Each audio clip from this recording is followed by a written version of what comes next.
Hey, I'm back like a day later. I thought I was gonna get more time to record, but my mom came home, the landlord was there, and then my mom came home, and then we had an appointment, and then I had other stuff going on, and honestly, it just got too busy. And I just decided, you know what, I'm gonna record tomorrow, like for a few hours, and so I was hoping to start around 10:30, but things happened and now it's 12:30, so great. And but tomorrow I'm going to have a lot of time too because my worker isn't coming, so I literally just have hang on.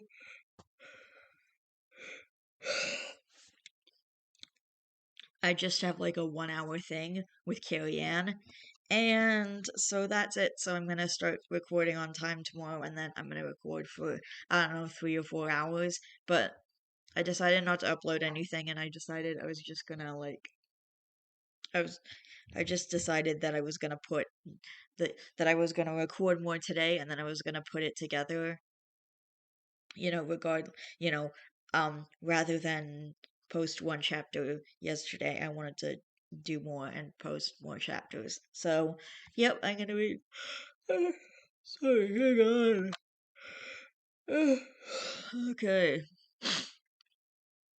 So I'm gonna read more of a guardian angel. I might read something else too. I don't know. We'll see. But anyway, I'm gonna start with a guardian angel, and we are on chapter 37, the writing process. How in the world could they do this? It was practically impossible. Who would have thought that putting words on paper could be so difficult? Certainly not Fiona. She didn't think it would ever be this hard. The blonde sat on the couch with a notebook in her hand on the couch, while Marshall sat across the love seat watching the supernatural marathon that had been on all day. It was an interesting show, and Fiona had to admit that if it hadn't been for her trying to write this song, or at least get part of it accomplished, she would be totally into it. Everything was distracting her. The TV show, the fact that she now only had 1 week left with Marshall. He'd gotten his final chemo treatment yesterday. The frustrating wait for the results of the PET scan and blood work, looking for any remaining signs of the cancer. Even the color of the pencil in her hand. It was too yellow to be a pencil. The eraser was too red. At this point, Fiona was just looking for things to distract her. Deciding on a new approach, she decided to write her thoughts down to clear them from her mind. Little things make life great. I'm amazed by the little things in my life. They make it great. I always feel so safe with Marshall. I'm so happy here. I wouldn't change anything. I feel like I'm dreaming because I'm so happy. I know I can be myself. Everything's going okay for the first time in a long time. I feel calm. I belong. I feel strong. I know I can be sincere. I can let myself be sincere. After writing down her various scattered thoughts, Fiona flipped the page, wondering what to call her song. Hey, Marsh? Yeah, he said, turning to look over at Fiona, who still sat on the couch holding the notebook on her lap. Do you name your song before, after, or during writing it? The blonde asked curiously. Well, he said, bringing his hand to his chin, if you know what you want it to be about, then name it before. If you name it before but have no idea what it's about, it restricts your creative thoughts, you know? He said, watching as she nodded. The only time you would really name it during is if you have a strong notion of what the song's about and what it means to you. Sometimes you won't think of a name until like a month after. I know that's happened to FP and I a few times. Give it time, and after a while, the name will come to you. With a nod, Fiona went back to her thinking, and Marshall turned to continue watching the television. After an hour, she'd gotten frustrated, having gotten nowhere, and closed the notebook, tossing it lightly on the table with a sigh. It'll take time, Fiona. You have more than a year to get this accomplished. Just relax, Marshall said over his shoulder. With a nod, Fiona turned to watch the TV, just in time to see a vampire get its head sliced off as Marshall let out a quiet yes. Suddenly her phone began ringing. It was Mo. What's up? The blonde asked. Why is Marshall not answering his phone? Where is he? I need him, like, right now. Is everything okay? Yes, Marshall, where? Confused. Living room, watching TV, she said, wondering what the hell he was so hyped up about. Marsh, where's your phone? Upstairs charging, he said simply. Give Marshall the phone, Fiona, Mo said, and feeling very confused, Fiona handed her phone over to Marshall. Sup, kid? He asked, lowering the volume on the television as he listened to Moko's nervously excited voice. Hudson Aberdeen. Now Fiona watched as Marshall perked up, looking alert. What about him? The CEO and owner of Nidus View Records. Yeah? Is at my house. What? Dude, come down here now. Okay, we're on the way, he said, getting up and motioning for Fiona to follow as he grabbed his hoodie and gloves.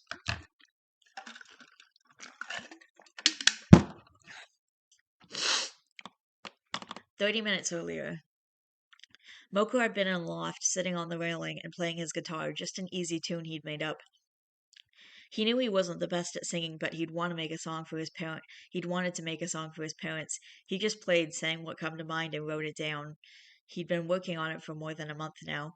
Yesterday was full of tears, knowing death has just been here, all was lost but not forgot. The pain controls my every thought.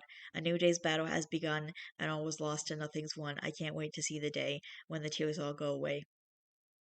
He sang softly. So far the first part was his now. His yesterdays still hurt and were filled with tears. How his parents had gone but never forgotten. How his parents were gone but never forgotten, and how each day was a battle that he could never win because they'd never be home. How he wished that their memory would bring him happiness instead of pain. And the chorus, it was what he did. Behind the closed doors, just before the funeral, people closed the casket when everyone was gone. And I miss you, I kissed you when we laid you in your grave. I need you to believe you. Things were meant to be this way. And today came with shattered dreams. Everything's not what it seems. Don't think death won't come get you, because it will, because it will. Life's misconstrued. And though my battle's just begun, I'm dropping arms and going to run. I can't wait to see the day these painful tears all go away. This part was about the days just after, how every day he woke from dreams, only for that to be shattered when he realized where he was. He knew that death came for everyone. He wasn't stupid. And I miss you. That is very impressive, young man. Have you ever thought of a career in music? A voice asked from down below, cutting him off in the middle of his writing process. Looking over, Moko spotted his Aunt Dessa and an older man standing right next to her. My band's in the process of making that happen, he said simply as now his aunt spoke.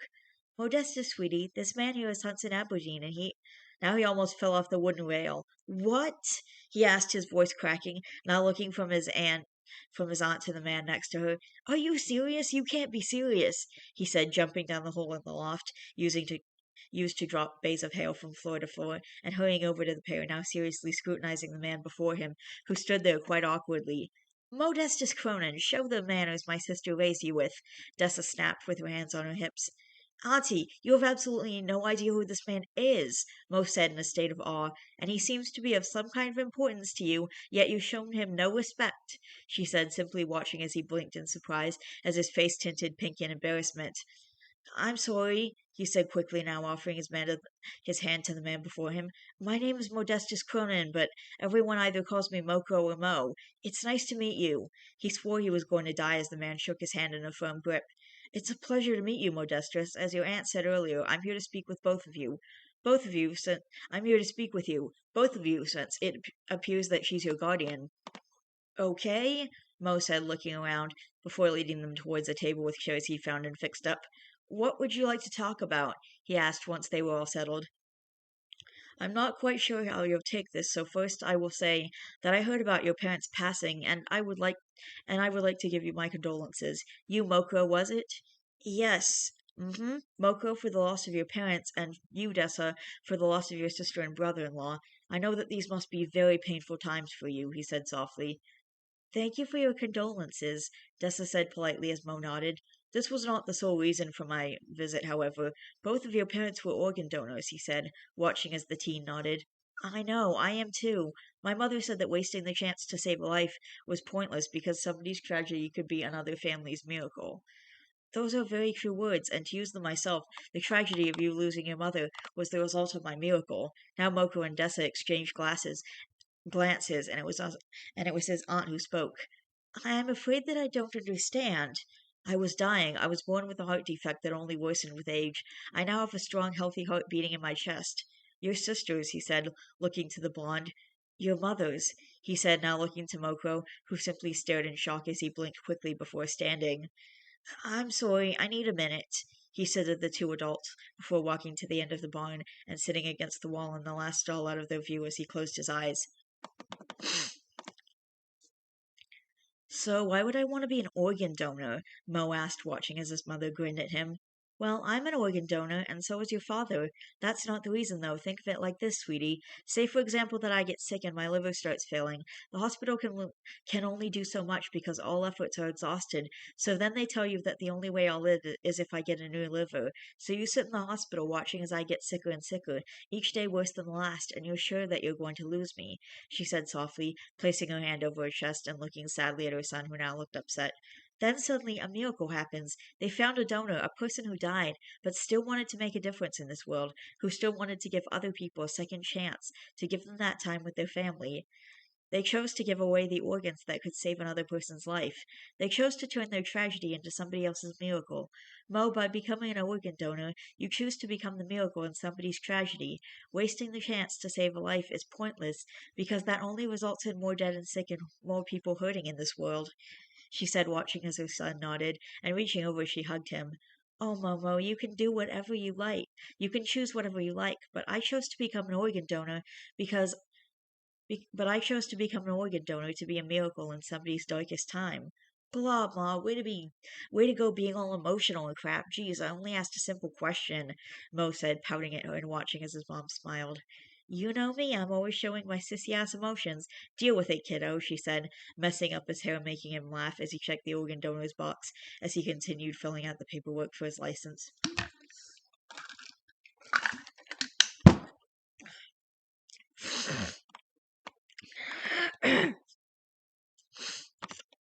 Standing, he walked back to the table, the two adults watching and waiting for his reaction.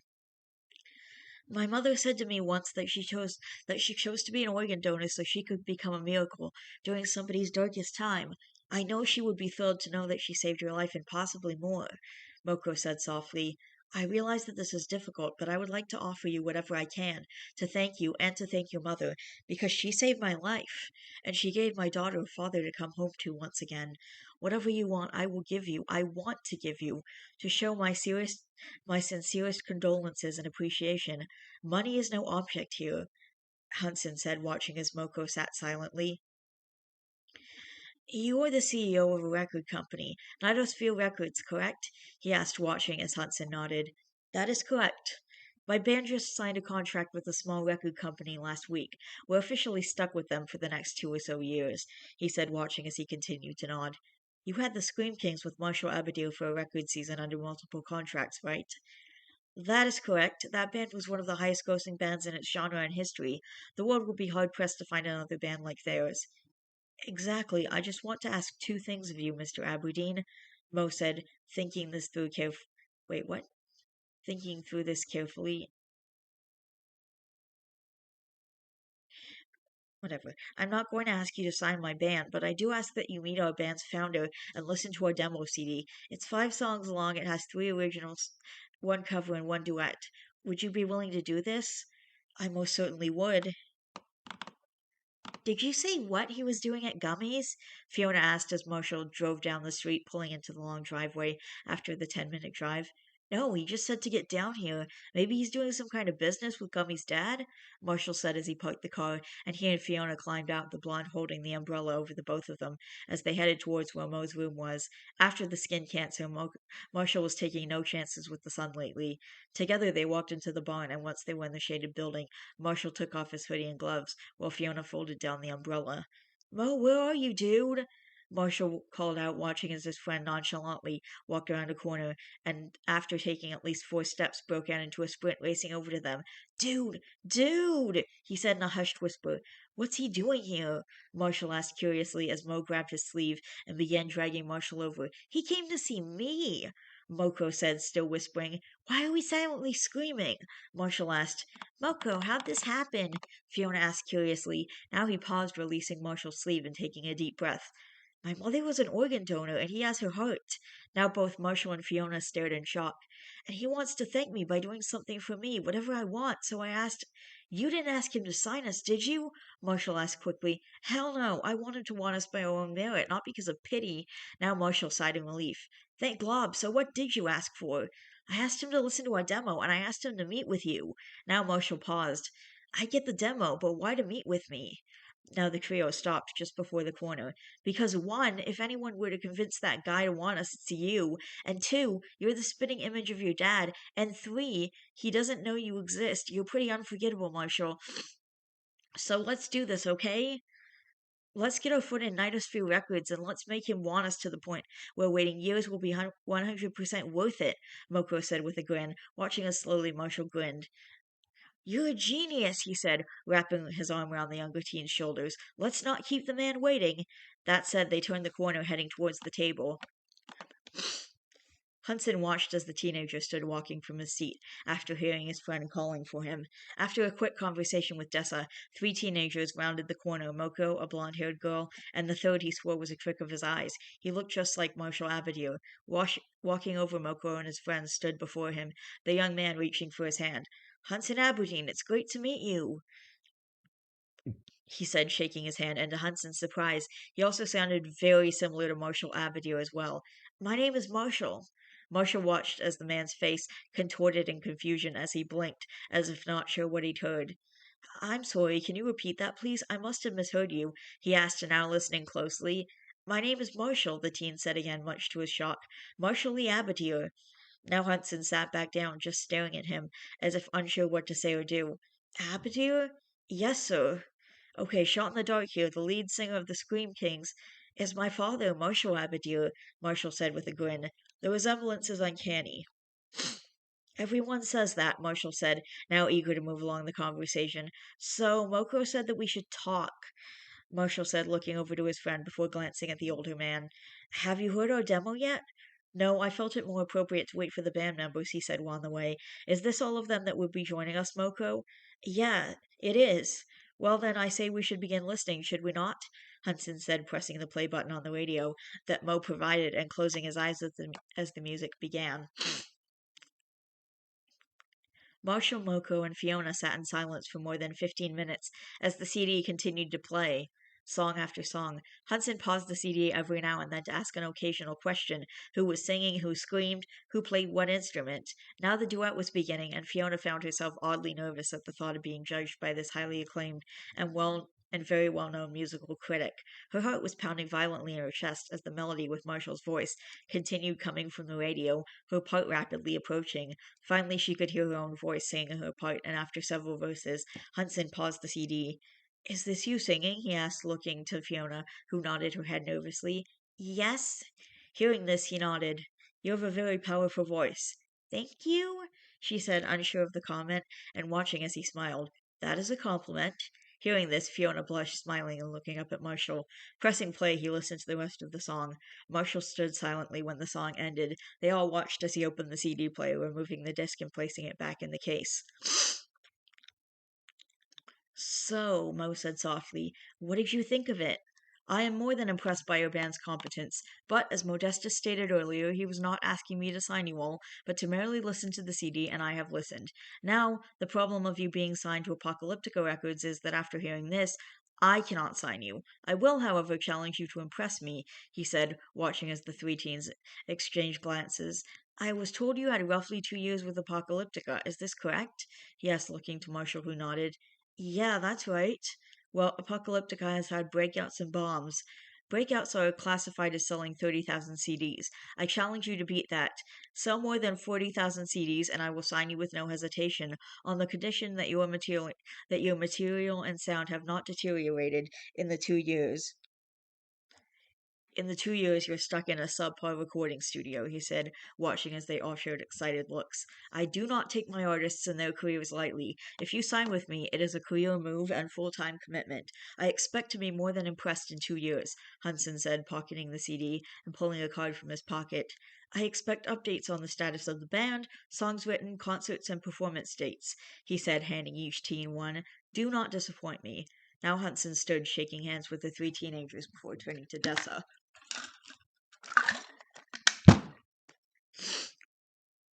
Consider it done. I'll send you the paperwork. Ownership transfers in 1 year. They watched as she nodded and two shook the man's hand. It was a pleasure meeting you, Mr. Aberdeen. No, the pleasure was mine because not only did I find most likely the next big breaking out band in rock, but I also accomplished my goal of thanking and meeting the family of the one responsible for my life. he said with a nod. Let me walk you out. By all means. Dessa led the way, and together they walked from the barn. Oh, let me walk you out. By all means. Dessa led the way, and together they walked from the barn, leaving the three teenagers alone. And the very moment he was out of sight, Marshall freaked out, grabbing Mo and Fiona. Oh my glob! Dude! Dude! Shit, Marsh, put me down. I'm gonna puke, Mo said as Marshall continued to bounce them around, finally releasing them. Do you know what this means? He asked excited. Do you get this? Do you get what this means? He asked excitedly.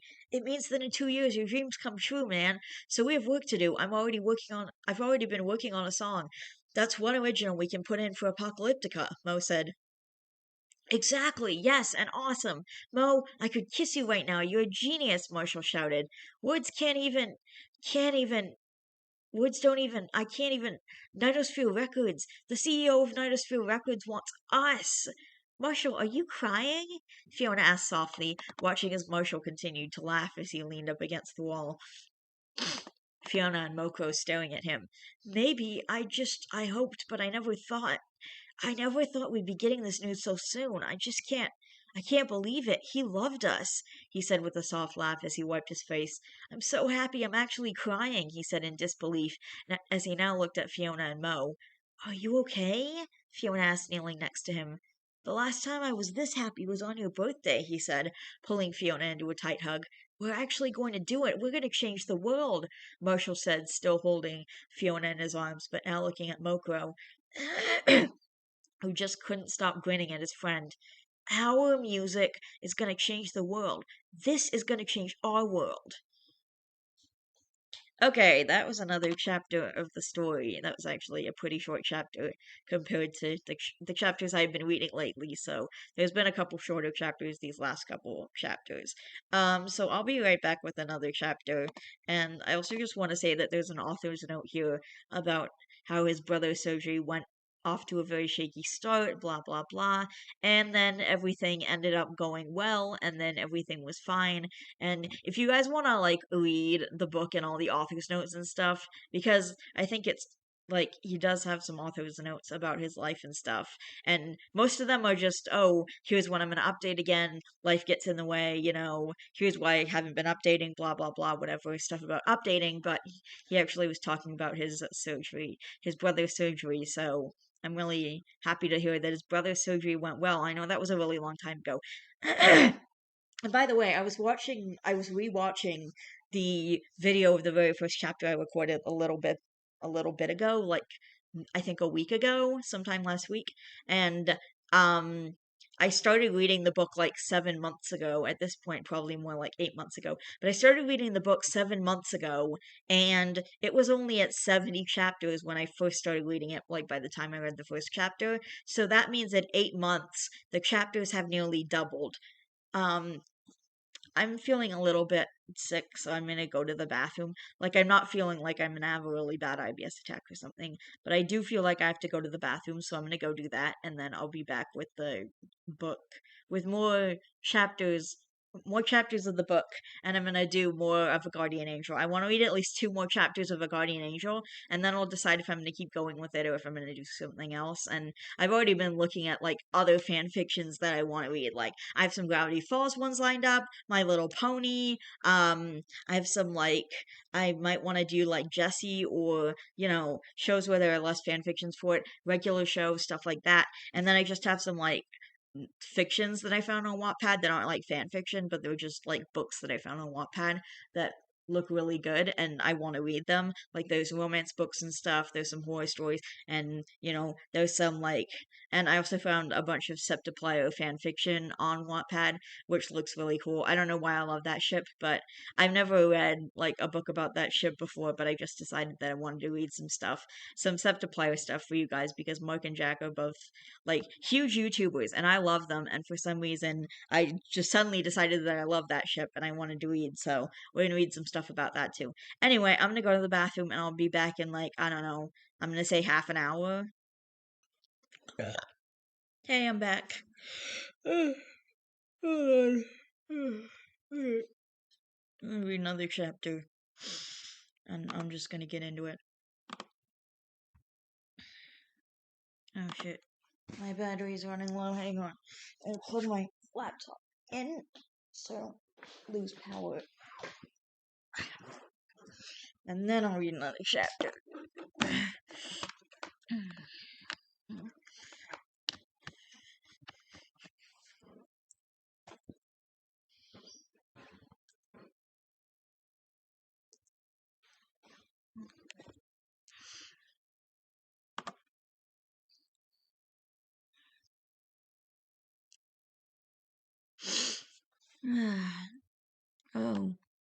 Oh, response to reviews, blah blah blah.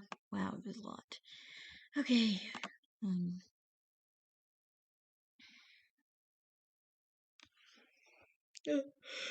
on. My rats are sleeping.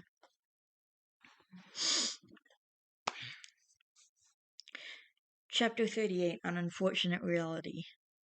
An Unfortunate Reality. This sucks, Marshall said. Hold on, sorry. This sucks, Marshall said on the drive back from the doctor's. He had taken the band van and was driving them both home. Fiona could honestly do nothing but stare at him. Marshall, you should be happy. It's gone. All that chemo and all those medications you had to take did their job. You don't have cancer anymore. How in the world can you be upset? She asked, feeling slightly hurt. Did he want to be sick? I'm not mad that the cancer's gone, Fee. I'm mad 'cause you will be soon, he said softly as they drove down the long dark street. I don't want you to go. I've been along for the longest time, and Now he sighed. It'll just take some getting used to, you not being here is all. His father, her father was coming tomorrow. A time wasn't specified. Pretty much when he was finished with his work, which truly meant any time. Sometimes his paperwork lasted him the day, and other times it only took him a few minutes.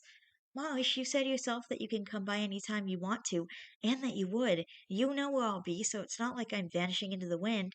Besides, it was you who told me that I had to go home. Marshall glowered at the blonde half-heartedly. Yeah, well, I changed my mind, okay? He was quiet for the longest time. Mush, can you pull the van over? The blonde asked, watching as he glanced at her curiously before doing so, pulling over, parking the van, and turning it off. What's up? He asked curiously, watching as she climbed into the open back and sat down, motioning for him to do the same. Come here, she said, watching as he stared at her in shock. Fiona immediately understood and laughed with a blush, knowing why he looked at her like that. Marsh, I'm not planning to lose my virginity in the back of a van, you beautiful idiot. Just get your buns over here. Hearing this, he shook his head, feeling stupid that his mind had gone straight to the gutter as he climbed into the back of the van, sitting across from Fiona. So, tell me, who's at the house right now, Marshall? The blonde said, scooting to Marshall's side of the van, leaning against him. Probably FP, Mo, Ember, and Ash. Why? And when do they expect us back? Around 8:30ish. That's what I was thinking, and we got out an hour earlier than we'd expected to. So if we go back to your place now, we'll hang out with everyone until we get tired, kick them out, and then go to sleep, and never know when my loving father will show up to kidnap me and bring me back to where I'm actually supposed to be tomorrow, right? That's about right, yeah, Marshall said, not catching on until Fiona put her hand on his knee and grinned at them. So we've an hour to do whatever we want to before we're expected to be at your house, an hour that only you and I know about. Now she climbed into his lap, feeling his hands wrapped around her waist. We still haven't gotten close to breaking that world record makeout session, he said with a smirk. Those were my thoughts exactly, the blonde said, lifting her lips to meet his, though before they could get too into the kiss, Marshall pulled back. Don't you think it's a bit cliche, two teens making out in the back of a van? Now Fiona laughed, and much to his surprise, she leaned back, pulling him with her, so she lay on the floor of the van with him on top of her. Marshall, we're teenagers. Being cliche isn't our job description, she said, tangling her hands in his hair as he kissed her. Have I mentioned that I just really love you? He asked, watching as Fiona smiled. Have I mentioned that I love you? She asked in return. I think I could stand to hear it and say it more often, Marshall said, leaning down and kissing the blonde with one of those kisses that normally would have made her knees weak had she been standing. Wrapping her arms around his neck, Fiona deepened the kiss, feeling as he pulled her body flesh against his. Marshall, I love you, she whispered when they'd separated for air, and immediately he kissed her again like his life depended on it, and for some strange reason it felt like it did, like if he couldn't feel the heat of her body against his, taste her lips, or touch her silky hair, it was as if she'd vanish into thin air right in that very moment, right there in his arms. It seemed almost instantly the urgency between them both skyrocketed as Marshall held her tighter and Fiona kissed him harder as the black-haired teen hauled them both upright so she was straddling in his lap. His hand, her hands under his shirt, one along his back and the other moving up towards his chest. Pulling back, Marshall broke the kiss and pulled his shirt off, and by the time he'd gotten the shirt off, he watched as the blonde before him was only moments behind him doing the same thing.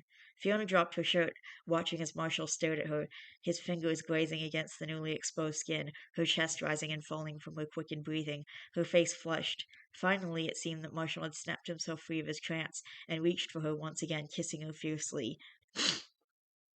Slowly, his warm hand moved from her waist to her back, resting between her shoulder blades, holding her to him as he kissed her again, relishing in the new feel of her silk-like skin and committing the sensation to memory as he wrapped his free arm around her waist and held her tighter. Marshall's cool skin seared into hers with a tantalizing sensation that Fiona honestly couldn't get enough of. She kissed him again, feeling as his tongue brushed against her lower lip, quickly allowing him access as he further deepened the kiss, his fingers tangling into her hair. Eventually, Fiona broke the kiss, moving from his lips down his jawline to his neck. She listened to the sharp intake of breath, his breathing picking up as she made her way to the section of skin with two freckles, ironically looking like a vampire bite. The moment she made it to that spot, she gently bit down, sucking on his neck and making Marshall groan until he could take no more. Finally, he pulled her away from his neck, unable to take the sensation any more, as he kissed her lips desperately, feeling like a fool as his eyes burned with tears. He didn't want her to leave. He didn't want to be alone, not like he had been before. Yes, he'd been surrounded by his friends constantly, but he'd still felt alone and lonely. He never felt like that when Fiona was around, never. He was going to miss her far more than he was admitting to the blonde, and willing to admit to her. She needed to be with her family. She had to go home, because out there she has friends who miss her, family and a pet that miss her. She was going to be an aunt in 4 months, yet despite all that, Marshall felt selfish because he didn't want to let her go. He wanted her around to hear her laugh, to feel her cold feet against his legs as they slept, and to hold her tight as she nuzzled her face into his chest, letting out that little sigh. She always sighed when she was absolutely content. He didn't want to lose that. Fiona could feel the desperation in his actions, and it brought tears to his eyes. She didn't want to leave him. Honestly, she didn't. She missed her parents, siblings, and friends, and she missed Kate desperately. But regardless of that, she didn't want to leave him here. Fiona was so happy that he wasn't sick anymore. Seeing him so sick and lethargic had killed her, but knowing she was here with him, that he was always in arm's reach or a shout away, was the best feeling she'd ever had, because he was always there, be it to make her smile and laugh, to have someone to just share a goofy moment with, or to wipe her tears of both happiness and pain away. Reluctantly, she broke the kiss, resting her forehead against his and feeling as her eyes watered. I don't want you to go, Marshall whispered in a heartbroken voice at the same time as Fiona spoke. I don't want to go. They both spoke at the same time, and hearing each other, they pulled back, just staring at each other. Fiona looked into Marshall's watery eyes as he did the same, and swallowed thickly, trying her best to blink back her tears. Slowly she wrapped her arms around his back, hugging him tightly in her arms, feeling as his arms wrapped around her, his head resting on top of hers as he rocked her back and forth, humming a familiar tune, before he quietly began singing to her, this time switching up some of the words. Oh, Fiona, I know our love ain't new. I really know ya, and I keep falling over you. It's the way you do the things you do that made me fall in love with you.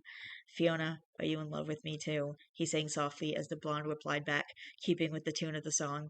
Yes, I'm in love with you, and you're in love with me too, right? Hearing this, Marshall smiled. Yeah, I'm in love with you, and you're in love with me too, he said, holding her tightly in his arms.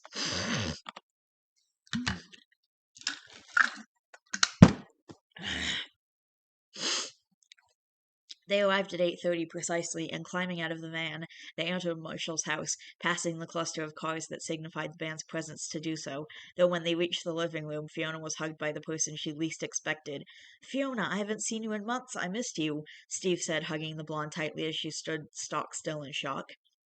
Dad, you weren't supposed to be here until tomorrow, she said softly as he let her go. I thought you'd be happy to see me. Is something wrong, Fiona? No, I'm so happy to see you, Dad. I missed you. I just wasn't expecting you until tomorrow. None of my stuff is packed yet, Fiona said, watching from the corner of her eye as Marshall was messing with his phone. Well, it's Finn's birthday tomorrow, and I figured you'd want to see him and go to the party, and I know that a few of your shared friends with Finn will be there. Oh, I guess I'll go pack my stuff then, she said, walking towards the stairs and still listening as the house phone rang. The only people who called that number were Marshall's mom and Billy. She could hear Marshall vaguely talking to someone as she entered his room, slowly collecting her belongings. As far as surprises go, it was awesome to see her, as awesome as it was to see her dad, and it truly was. This one sucked. She'd been upstairs for almost 10 minutes, getting all her things when a knock came to the door downstairs, and about 30 seconds after that, Marshall entered the room with a grin. So you're leaving tomorrow, he said, folding his arms behind his head after flopping on the messy bed. What makes you say that? The blonde asked, as Marshall simply held up his open hand, slowly putting down each finger until she heard her father downstairs. Fiona, change of plans. We're leaving tomorrow morning, he said in a far too excited voice. Fiona looked at Marshall in confusion, and moments later Steve was climbing the stairs, entering the room. Billy's here, he said in a hushed, very excited voice, and he has unreleased tracks made by the Scream Kings, and I get to listen to them. He looked far too excited for it to be normal. I'm going to pick his mind. I'm going to know so much more than the Super Scream King fans, he said with a huge grin as he exited the room. Now Fiona turned to face Marshall. Did you text Billy? Yup, he said, sounding beyond proud of himself. And he agreed to distract my dad? Yes, he did. Oh, Glob, I love you, the blonde said, dropping her bag, jumping on him and kissing him. Marshall laughed, reaching his arms around Fiona and holding her tightly as he kissed her back. We do have the band and Ember to deal with downstairs, Marshall said, pulling back with a smirk. I don't care, Fiona said with a smirk, kissing him again. Marshall allowed this for the next few moments, and when the blonde finally pulled back, he simply gave her a look, watching as she sighed with a grin. Fine, I do care. Let's go downstairs. That's what I thought. Marshall said, pushing himself up as the blonde stood shaking her head. Together they walked downstairs, and to them it was a picture of normalcy. The radio was on full blast near Ember and Ignitus, who were talking about something in what seemed to be a language of their own creation, because they just understood each other perfectly. Mokro was sitting on the couch with his boots kicked up on the table, with a controller in his hand, and Ash was on the opposite end with the second controller, swearing up a storm because he was losing horribly, and accused the Silver Street teen of cheating at the game. Fiona sighed and leaned her head on Marshall's shoulder. I'm gonna miss this. Me too, but you might as well enjoy it while you can, right? He asked, watching as she smiled at him. Right. With that said, Marshall jumped over the back of the couch, landing in the open middle seat, and grabbed Mo in a headlock, distracting him enough for Ash to get a victory in the game. Damn it, Marsh, I was winning. Yeah, but you love me, he said, simply folding his arms behind his head with his feet on the table as he grinned, earning himself a punch from Moko. Og, I was on a winning streak. It's no streak if your opponent sucks, dude. Ouch, low blow, Marshall. What did I ever do to you? Ash asked with a scowl. Come on, man, Fiona could beat you in this. It's just not your game. Fine then, Fio, play me now, Ash demanded as Moko handed her the controller. Okay. They started fresh with new characters, and in 10 minutes, the score was 12-0, Fiona. Okay, I suck at this game, he said, dropping the paddle as it was quickly snatched up by Ignitus. Fiona handed hers to Marshall and stood up. Is anyone else hungry? Because I could go for some pizza, the blonde said, earning an explosion of answers. And hot wings, Marshall added. Oh, and those cheesy garlic crazy sticks with the marinara sauce, Ignitus piped up. It's marinara sauce, Ig, and I could totally go for Sundays. I'll buy the stuff if someone wants to enter the store with me, Ember said. Get Rocky Road ice cream, Mo said, looking away from the screen. And mint chocolate chip, Ash said, throwing a $5 bill at the redhead from his pocket. Get cherries and strawberries, Marshall said, looking over his shoulder. What kind of pizza do we want? Asked, calling over her shoulder, having made the call on the house phone while everyone was shouting about ice cream. Bacon, pineapple, meat lovers, veggie pizza. No, wait, mix the bacon and pineapple, but add tons of extra bacon. I don't want pineapple. Now Fiona sighed, but then an idea came to her. Give me 2 extra large pizzas, one half double bacon, one half extra bacon and pineapple, and on the other one I need a half veggie and a half meat lovers, she said, listening to the person taking her order. Guys, do you want bacon on the meat lovers? It was like an explosion of yeses went off in the room. Yeah, we'll take bacon on that, and extra cheese on all of them, and garlic sauce cups and ranch cups. Someone's bound to use them. Yep, okay, thanks. Guys, all turned silent. Me and Emma are gonna go get Sunday stuff. The pizza guy will be here in 35 with everything. We'll be here in 35 with everything, so have the payment ready, okay?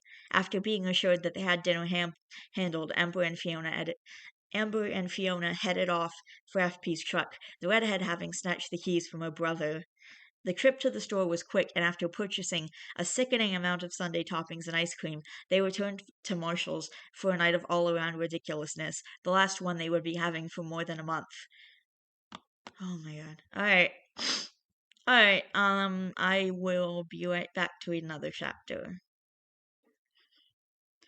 Alright, it's time for the third chapter, and I took off my hoodie and I actually opened the windows in here because it is a super nice day outside and I'm warm in here and my mom isn't home. So if I want to open the windows, I'm gonna open the windows. And if she's not home, doesn't matter. But it is a nice day out. It's like 4 or 5 degrees outside, which is super nice. And so I'm letting some fresh air in. I open the window over there and in my bedroom and I'm getting a cross breeze, so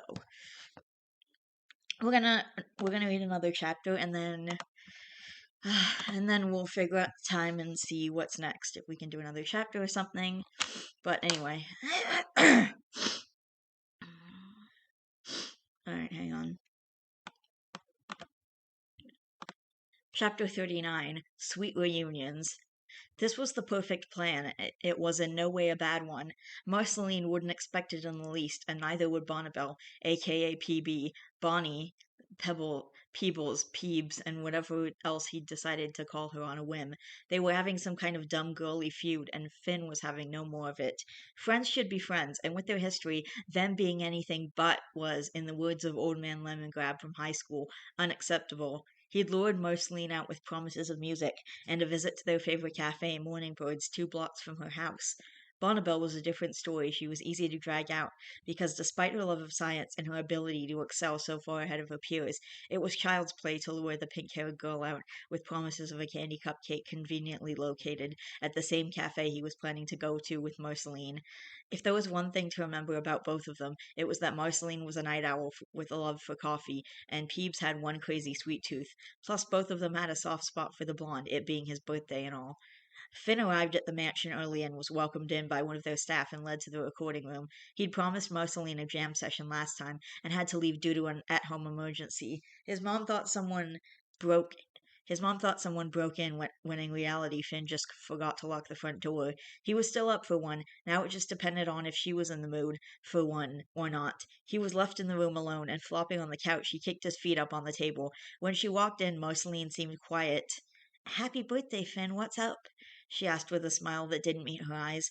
Thanks. I could ask you the same question. You look upset. Did you and your dad get into it again? Nah, not even close. I haven't even seen him today. I was just thinking about stuff. Friends, life, love, my mom, all sorts of things like that, she said, sitting on the arm of the couch and falling back into the seat. Distract me with something. Okay, you'll never guess who's having a baby. LSP? Nope. Yeah, I'd know before you, and she'd never want to ruin her body by having a kid. Take another guess. Your parents? Nope, but warmer.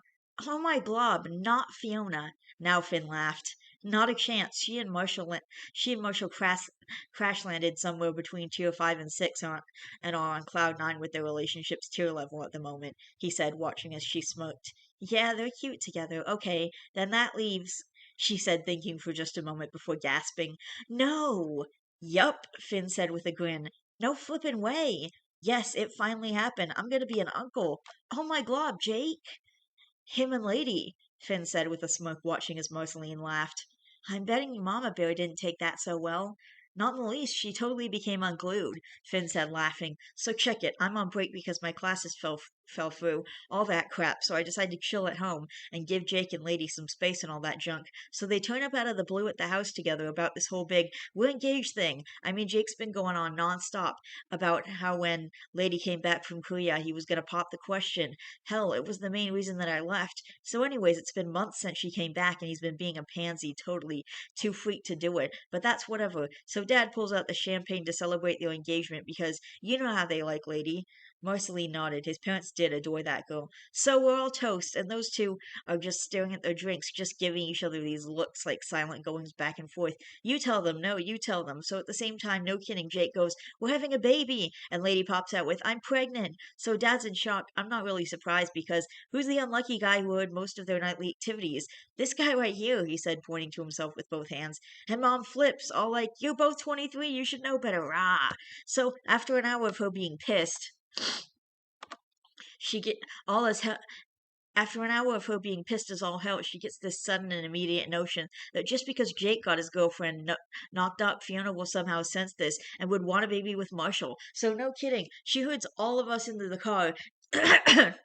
Except for Dad, who had work stuff to deal with, and drives us down to Marcia's place just to be sure that they weren't getting it on. Dude, are you kidding? That's hilarious, Marceline said, laughing with tears in her eyes. Oh, Glob, I should tell your mom I'm having a baby just to see how she reacts, she said, stifling her laughter. Oh, she'd kill me with that one. Heck yes, she would. So you want to hit the cafe before we go to my place? My mom's determined to throw me a party and thinks I don't know about it, he said with a smirk. Sure, let me get out of my pajamas and make myself cute, the black-haired girl said, rolling off the couch and leaving the room.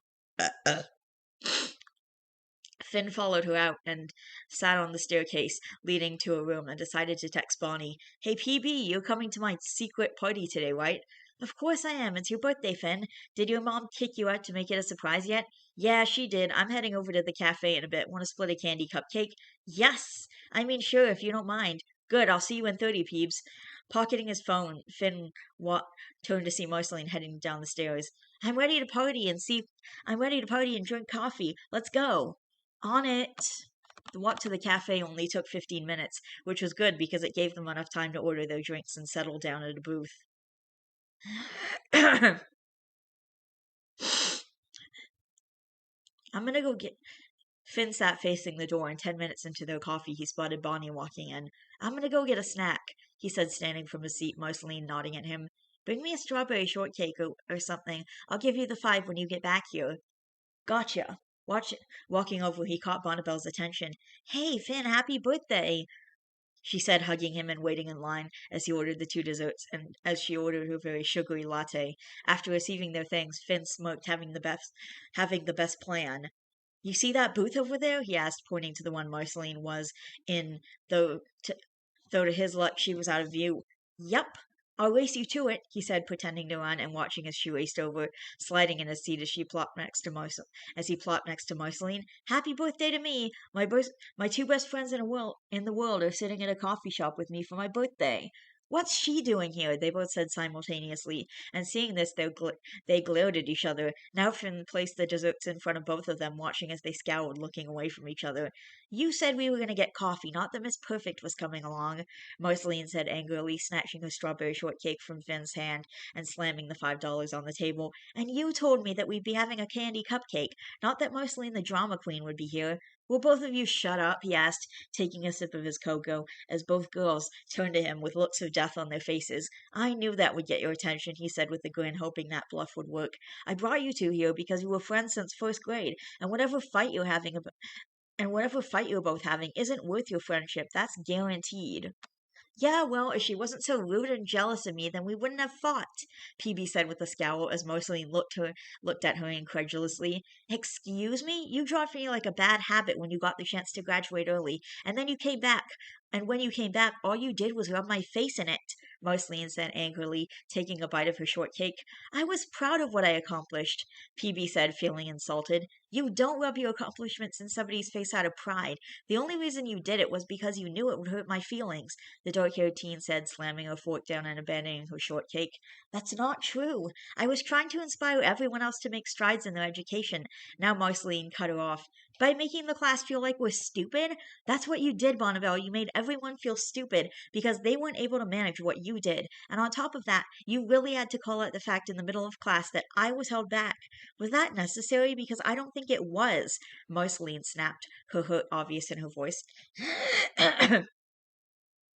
You're acting like I singled you out to torment you. You were the only person I knew in the room. I figured you knew what you were doing. Hell, it was basic chemistry. Any idiot can do it.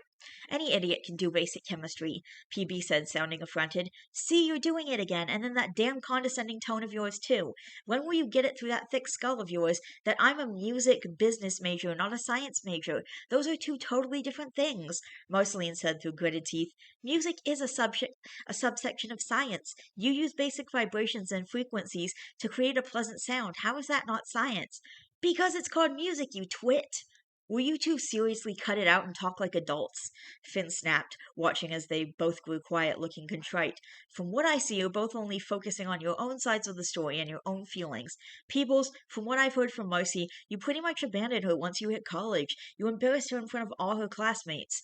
You hurt her feelings when she didn't understand things, and above all, when she tried talking to you about it, you called her jealous and hurt her feelings more despite the fact that she was trying to communicate something of importance to her, to you. All of that is flippin' unnecessary. What about my side? I'm getting to it, he snapped, watching as she shut up and took a bite of her cupcake, Marceline doing the same with her shortcake. Marcy, from what I've heard from Peebles, she was super busy in college, and it's no joke, because you have no time for anything there, and when she did try to make time to hang out with you, and had to reschedule more than once, you got mad and blew her off. Apparently you poked fun at her ability to be a teacher when she got stage fright in the front of the class full of strangers and her best friend. You should have supported her like a good friend would have done. You hurt her feelings by doing that, Marcy, just like she hurt yours. You know how she explains stuff. She dumbs it down so even a 2-year-old can understand it. Maybe you misinterpreted her way of explaining stuff as an insult, because she took it so slowly. Now Finn took a sip of his cocoa. You both hurt each other, and from a neutral perspective in the beginning, it didn't seem intentional, but when you both felt like your best friend was hurting you on purpose, you both got defensive and started taking jabs at each other. I know you'll both lie until you're blue in the face, saying that you don't want to be friends with each other anymore, but both of you have texted me recently, saying you wish you could reconcile your friendship, Finn said, watching as they both nodded. Bonnie, I know that song that Marceline sang at prom hurt your feelings, but it was also a representation of her hurt feelings as well.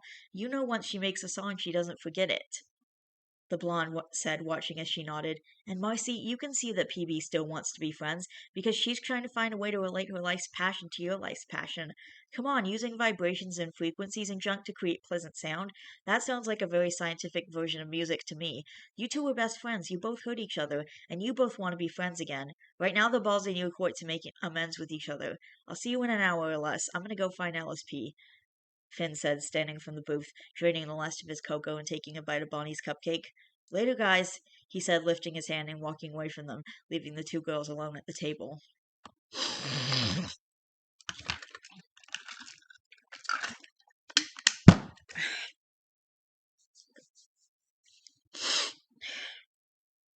Fiona already missed him. She really, really did. And if she sat in the car next to her dad, she sighed quietly. I know you miss him, Fiona, but it's not like you're saying goodbye forever, he said with a soft smile. I know, but I'm gonna miss all those little things, like our movie nights and making dinner together, and how he was just always so warm when I was freezing. I'm just gonna miss not having him always around, especially since I was there for 4 months. I know, Fiona, it'll take some getting used to, but you guys will manage it. You know Ignatius visits his grandmother every weekend. There's no reason Marshall can't go up with him and hang out here during that time like you two did before. Yeah, that's right, we can do that.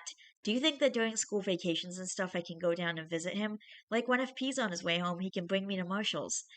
That will have to be something your mom and I talk about, Fiona, because honestly, you're both young and attracted to each other, and I know you've already gotten this talk from everyone, so I won't into anything embarrassing, but there will be a time when you both want to take your relationship to the next level of intimacy.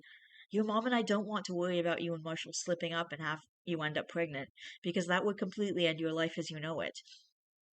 There would be no more singing with the band and hanging out with your friends if you have a child to take care of. We haven't even gone that far yet, Fiona said with a groan, resting her head in her hands with a sigh. Now her father looked at her. And why does everyone assume that I'd be the one to get pregnant? I'm sure if I really tried at it, I could knock up Marshall, the blonde said, watching as her father snorted, trying and failing not to laugh. Finally, he grew serious once again. Fiona, I'm not saying this because you have. I'm saying this because eventually you will. All relationships progress at their own speed, and eventually you two will get there, however fast you get there. And while we're relieved that you two aren't having sex, we're both sure of the fact that there's a 99.99% chance that when you both do reach the point where you want to be where you do become physically intimate, you won't tell us, and we don't expect you to either. So that being said, it's our job to remind you constantly that we want you to be safe.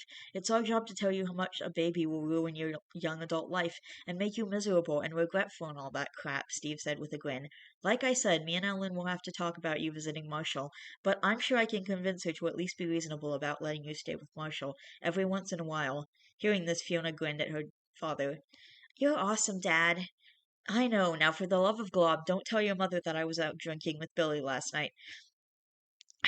I told her that I ran out of gas. Oh, my lumping Globfin, happy birthday! He was mauled. That was the only way he could properly use to describe what the wavy-haired girl had done to him.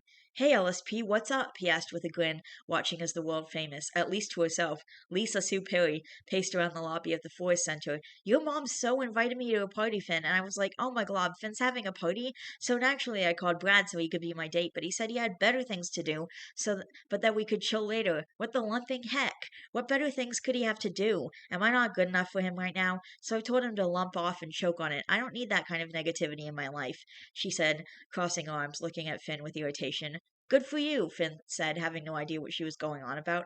Lumping right good for me. I'm beloved by everyone. He should appreciate me more. Heck, I could be with you if I wanted to, but I couldn't break your heart like that, Finn. With my beauty and totally epic hotness, guys everywhere would want me, and you'd end up a jailbird, defending my honor, and I can't date a jailbird, so I'd have to dump you. Thank you for putting me down easily, Lisa, Finn said, holding his hand over his heart. You're lumping welcome for it. That could be your present, you know. But you and I both know what you really want, she said with an attempt at a seductive look. I'll be right back, she said, walking into the office, leaving Finn in the lobby feeling quite concerned. LSP was a bit of a firecracker, and sometimes that was a bad thing. She exited the office, much to his relief, fully clothed, though she was now wearing bright red lipstick. Pucker up, hotness! Oh, glove, LSP, no! Finn yelped, holding her back at arm's length. Come on, Finn, the brunette said, struggling against his arms. You and I both know you've always secretly wanted a taste of my hotness. Just lumping accept it.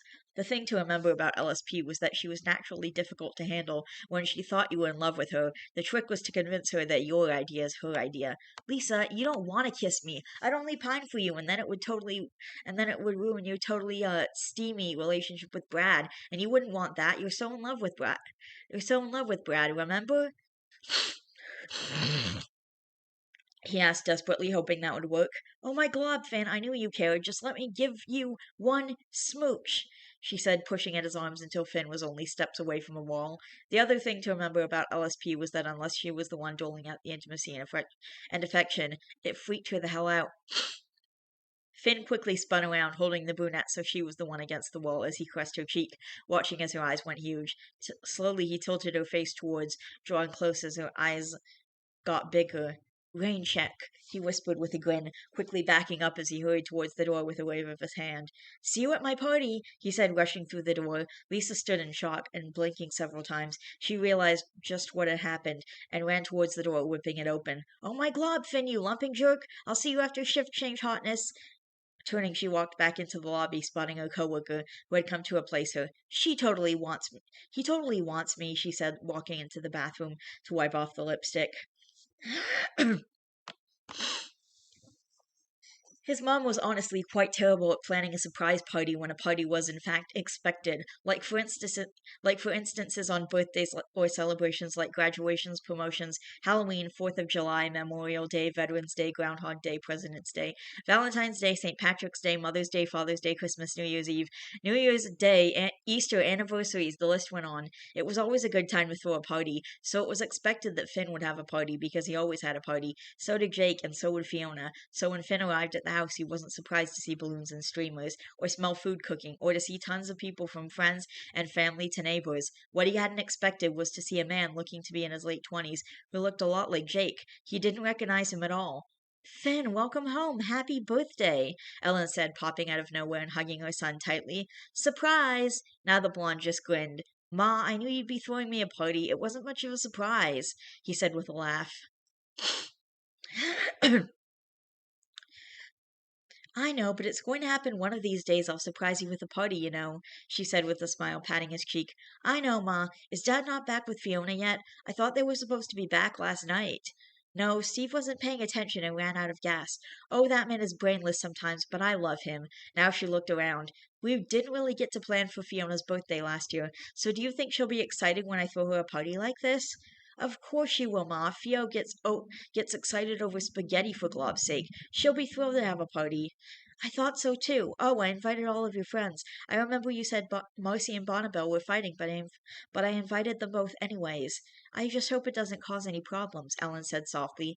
I don't think it will. I dragged them both to Early Birds with promises of coffee and sugary treats and didn't tell either of them that the other was coming. Ellen looked at him in surprise. I can't imagine that went well. Not at first, but they both want to be friends again. They just don't want to admit that to each other. Yeah, sounds like a girl feud, Ellen said knowingly. It really is. They both unintentionally hurt each other, then started actually hurting each other because they both thought the unintentional stuff was intentional, and it was just ridiculously out of hand. So, after breaking the ice between them, I broke both sides of the argument down to both of them and left them alone in the cafe, Finn said as if it were the simplest thing ever.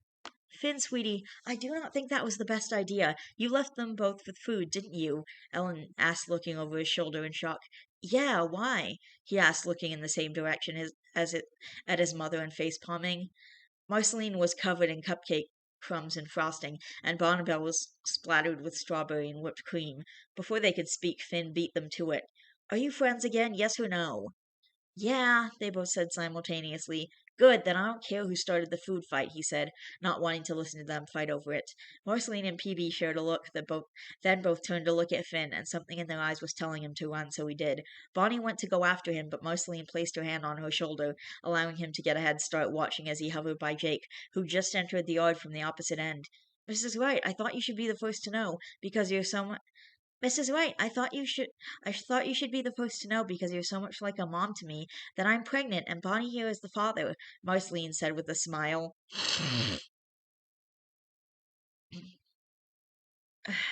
Oh my glob, is it in the water or something? What in the world are all of you kids thinking? You're children. Why weren't you using some sort of protection? You both should have known better. And wait, what? Ellen stared at the two girls for a moment, and suddenly the thought registered in her head. They were two girls. Marceline, you're grounded, the blonde said with a sigh, pinching the bridge of her nose as the two teens laughed. Oh, Mama Bear, you love me. I do. Oh, I do, but you're still grounded, Marcy, and you too, Bonnie, both by guilt by association. Go get Finn, she said, shaking her head and walking away. Wait, what? She's not their mom. What the heck did you do to piss them off? Jake asked, watching as the two girls headed over to where they were. Listen, I'm not 100% sure, but if they kill me, clear my internet history, Finn said seriously, as he was now backing away from the oncoming storm that was Marceline and PB. Done deal, dude, Jake said, watching as the two now raced past him, chasing Finn literally up a tree. You can't stay up there all day, Finn, Bonnabelle said, looking up at the blonde who was perched on a thick branch and not budging. Yeah, I can. You want to try me? You two are gonna do something to me? Don't make me send LSP up there. You know I will, Marceline shouted with her hands on her hips. I've scared her off of me for today. That might work tomorrow, though, the blonde said with a grin. Marcy, hold my glasses, Phoebe said, pulling her glasses from her face and handing them to her friend, who perched them atop her own head, watching as the pink-haired girl began climbing the tree. Peebles, what are you doing? No! Jake! Sorry, dude, I can't help you. Jake called up the tree as he laughed, though moments later he was nudged on the shoulder and, turning, he was met with a familiar face. Finn was looking for an escape. Marcy was lurking below. Peeps was on her way up, though. Up. There was no Fiona to be seen who could play interference, and Jake was down there, arguing with some guy. What? Finn, you're getting your buns down here so we can. Not now, Bonnabelle, Finn said sternly, and she knew he meant business. He always called people by their first names when he was serious about something, especially with that look on his face. What the heck was going on down there? Slowly, he called Slowly, he climbed out of the tree, watching as Jake gestured angrily, not even pointing at Finn, then back to himself. Landing on the ground, Finn passed by Marceline without a word, beelining it right towards his brother, and when he got there, he slung his arm around his shoulder. So what's up, dudes? He asked, looking from Jake to the other man. Sorry, kid, but this is a conversation between brothers, so move it along. Finn merely raised an eyebrow while Jake looked completely insulted. I hate to break it to you, man, but we are brothers, he said, now looking at Jake. What's the deal, bro? Finn, this is Jermaine, my older birth brother. He wants me to come live with him in Chicago. Now Finn laughed. That's funny, nice thought, but it's not gonna happen, he said, looking at Jake's brother. His family's here, his parents and fiance and unborn baby are here. Jake's not leaving for nothing. He's right, I'm not. I'm having a baby, man. I'm not leaving my kid because you decide that you missed me after what? Almost 13 years? Dude, I'm your brother. Yeah, you are, and you always will be, because we do share blood, but this here is my family. Finn is my brother, Ellen and Steve are my parents, and Fiona's my little sister. You're somebody I don't even know anymore, man. You can't expect me to just uproot my life because you ask me to. It doesn't work that way. You want me to come visit you, I can do that. You made the effort to visit me today, but that doesn't mean I'll live with you or with whatever family you have out there. I don't care if you found our parents, because honestly, I don't even remember them. I don't remember what they looked like, what they sounded like. I don't remember a thing. And I don't need to, because the parents I have now didn't need to keep me. They chose to adopt us together because Finn and I were all we had. My place is with them. Dude, that was so well said, you deserve an award, Finn said, wiping a fake tear from his eye as he sniffed in an overly exaggerated manner. I know, right? I'm an intellectually deep individual, Jake said as he shook his head, letting out an obviously fake sigh. Seriously, it's all those chips and junk food we eat. It's brain food, man. Yeah, it is. Finn, the life of this lumping party has arrived, LSP shouted as she entered the backyard, immediately spotting the blonde with his brother. Finn, you'd better start running. I'm so aware it's sickening. I'll see you later, bros, the blonde said, sprinting away once the brunette raced towards him. You're not my bro, Jermaine snapped. Jake was quick to put him in his place. Dude, Dude, listen, loosen up. If you want me to be a part of your family, you have to be a part of mine. So, that being said, sit down, shut up, eat some cake, and deal with it. These people made me a better person. Who I am today is a result of their upbringing. They found me when I was a stupid 16-year-old running the streets with a rap sheet a mile long. You don't have to like them, but you will respect them, because they've never treated me like anything but family. Now, if you'll excuse me, I have to save my little brother, Jake said, turning and heading towards the tree Finn had climbed back up. Though halfway there, he was almost bowled over by a short blonde girl who hugged him tightly with a laughing, squealing shriek. Seeing this, Jermaine shook his head. At first he thought his brother didn't belong here, that he would forever be the black sheep in a white family, literally. But seeing everything now, the way that boy treated him like a brother, the way that older man who had come with the short blonde put his arm around his shoulder as together they pointed to Finn, who was in the tree. Those were things that families did. The woman he'd spoken to earlier, Ellen, had treated him very warmly, and even now she was having everyone surround the tree so they could sing her son happy birthday. Germaine watched as Ellen was serving party guests slices of cake, because Finn just refused to get out of the tree. She kissed Jake's cheek after handing him a piece. She kissed the cheek of the man standing next to him, who obviously had to be his adoptive father, and handed a piece with lit candles to the blonde girl, who had even climbed the tree so her brother could blow his birthday candles out. Jake was where he needed to be, and now that Germaine thought about this, the people who'd adopted him weren't even this family oriented.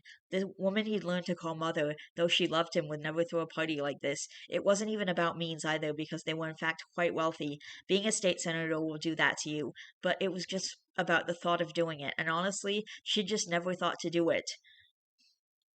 It was then he realized that while his family was wealthy with money, Jake's was wealthy with something more than that. They most certainly weren't millionaires, but their wealth, this kind of wealth, could never be spent. Now he smiled as Ellen walked over to him, handing him a slice of cake. She was about to walk away to serve the others, but turned around when she was called back. Ma'am? Yes, sweetie? What made you adopt my brother? Almost nobody adopts a troublemaking 16-year-old. What made you? Hearing this, Ellen sat down across from him in one of the lawn chairs. I adopted him because all Jake needed was a chance. He'd been living, supporting Finn and taking care of him. They were from the same group home, and they ran away together and lived on the streets for 3 years until they got arrested. They were hungry, and I know what it is to be hungry. I'm not talking, oh, my belly's rumbling, time for a snack. I seriously mean going days upon days without food. I was just like them, like you. I was in the foster system since I was 10 years old. My father was in the military, and when he died in the service, of all the money from his life insurance went to my drug all of the money from his life insurance went to my mother's drug addiction. After he died, she fell apart, turned to drugs, and eventually it killed her. I watched her poison herself to death at 7 years old. Her brother was the only family I had left to go to, and he was severely abusive. The man had mental problems. Because I would get beaten black and blue for the smallest of things.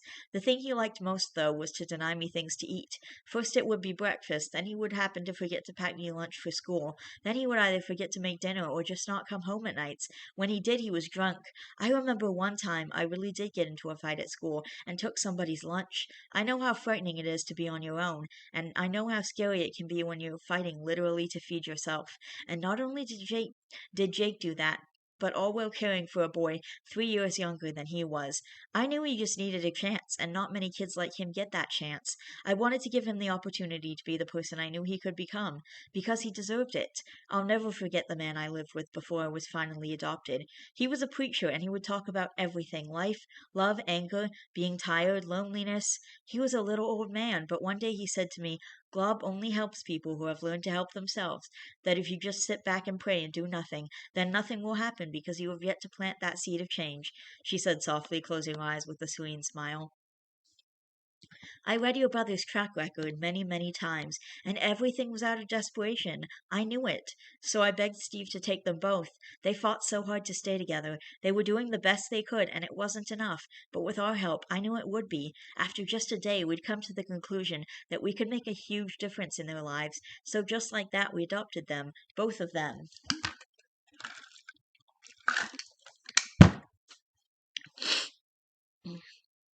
Germain could do nothing but stare. He'd not expected this. The sole reason for his adoption was a publicity stunt to show the world that his father could make a difference and would to someone or something other than himself.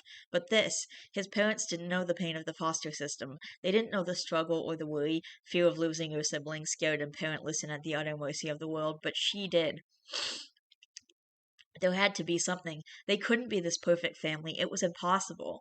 But he's black, or half. Doesn't that matter to you? He asked, truly curious to hear what she had to say. He'd been adopted by a black family, and here were all these white folk, literally fawning over his black brother and his Asian girlfriend, and their soon-to-be mixed-race baby. Hearing this, Ellen spoke, and Germaine could hear the genuine shock and confusion in her voice.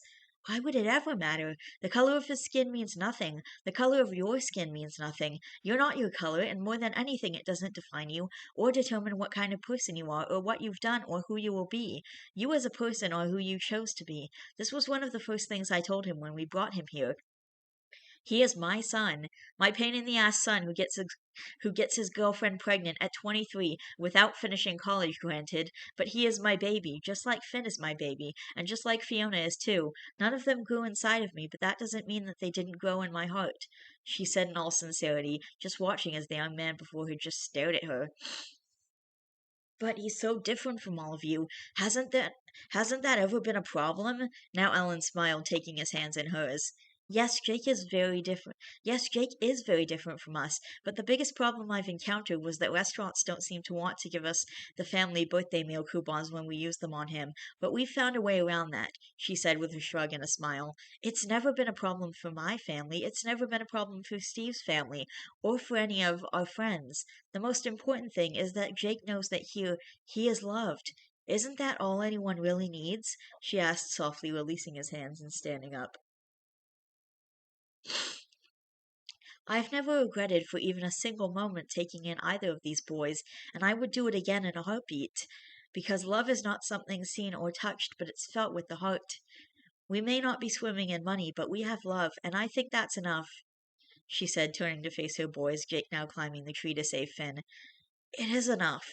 That's something you don't see a lot of much anymore. Thank you for taking care of my baby brother. I think I should leave. Why? Ellen asked, genuinely confused, now turning back to Germaine. This is a family event, he said, shrugging as he stood. It's your son's birthday, and I'm just some guy who tried convincing his brother to leave him. No, you're Jake's brother. You have every right to be here, sweetie. You have every right to want to be in your brother's life. You just didn't go about it in the best way. Come on, come with me, she said, grabbing his hand once again and leading him towards the groups of people at the tables, towards two elderly people in particular, one a gray-haired, pale-skinned woman, and the other a white-haired African-American man who was holding her hand. Ellen, who's this handsome young man? The old woman said with a smile as she adjusted her glasses. Are you adopting another one, Ellie? He seems a bit above the age of law, the elderly man said, scratching his chin. No, Daddy, not this time, she said with a laugh. Mom, Dad, this is Germaine, Jake's biological brother. Germaine simply stared. So this was why color meant nothing to her, why it didn't matter, why having a black son was no different than having white children. He looked from Ellen to her adopted parents, honestly in shock. He hadn't expected this. Carefully, the man stood to face him and offered his hand, which Germaine took. My name's Otis. You must be the same brother Jake would always talk about, he said, shaking the young man's hand before pulling him into a hug. I'm Miriam. It's so nice to meet you, darling, she said, also giving him a hug as she patted his cheek. It's a shame Leslie and James couldn't be here to meet you. My siblings, Ellen said with a smile. He talked about me? The young man said in surprise. All the time when he and Finn slept over. I think seeing me reminded him of you, Otis said, now back in the chair as he took a sip of his drink. But I left him. We got split up. That doesn't matter, son. Blood's blood. You never forget where you're from, not completely. So what do we do now? It's getting dark and we're all in the tree, Fiona said, looking from Jake on the branch below her to Finn on the branch above her. You've met Grandma Miriam and Grandpa Otis, right? Of course I have, Fiona said, still wondering how they were getting down. Well, Ma's introducing them to Jake's brother, Finn said simply, as Jake quickly moved a branch aside to watch. Jake has a brother? Fiona asked in shock. Yeah, blood brother. The guy's a pain in the...